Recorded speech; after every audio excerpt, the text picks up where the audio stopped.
সেই দিনকার কথা, ছোট্ট মাম্মামকে হাতে করে হসপিটাল থেকে বাড়িতে এনেছিলাম, আর দেখতে দেখতে দেখো মাম্মাম 4 বছরে পা দিয়ে দিল।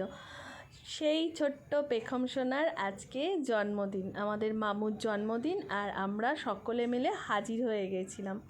Happy birthday to you, happy birthday to you, happy birthday dear Siha, happy birthday to you.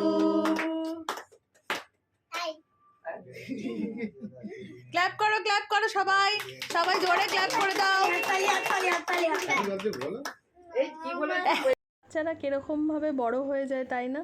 মনে হয় কি ওদের যেন কত কিছু মানে আমরা মিস করে গেলাম। আমার ছেলেরও যখন জন্মদিন আসে না, তখন মনে হয় একটা করে বছর চলে যাচ্ছে, আর দেখতে দেখতে চোখের সামনে বড় হয়ে যাচ্ছে। কিন্তু আমাদের বেশ বড় হয়ে গেছে, নিজে নিজে কেক কাটছে, আর দিব্যি দেখো সবাইকে একটু একটু করে খাইয়ে দিচ্ছে। ওর মাকে কিন্তু কোনো টেনশনই করতে হচ্ছে না। ওই যে বললাম যেন কোথার থেকে হুশ করে বড় হয়ে যায়। বাবাকে একটু কেক খাইয়ে দিলে, এবার দাদাভাইকে একটু কেক দাদাভাই কেক না খাওয়ার আগেই থ্যাংক ইউ বলে দিয়েছে।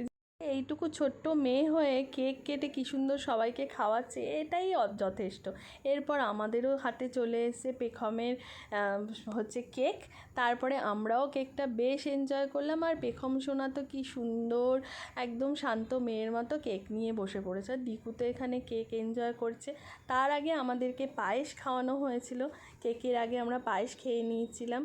আর এই দেখো আমাদের পেখম সোনা, সবাই কিন্তু ওকে মন দিয়ে আশীর্বাদ করো যেন ওর আগামী দিনগুলো খুব ভালো কাটে, মানুষের মতো মানুষ হয়। দেখো আমার হাতেও কেক চলে এসছে, অনেকে এসেছিলো, গল্পগুজব করতে করতে খুব একটা ভিডিও করা হয়নি। আর এদিকে আমাদের সুন্দরীকে দেখতে দেখতে হাতে চলে এসছে রাইস আর চিলি চিকেন, যেটার স্বাদ খুব ভালো হয়েছিল। রাতের ডিনার সেরে আমরা চলে গেছিলাম বাড়িতে। দেখা হচ্ছে পরের ভিডিওতে, টাটা।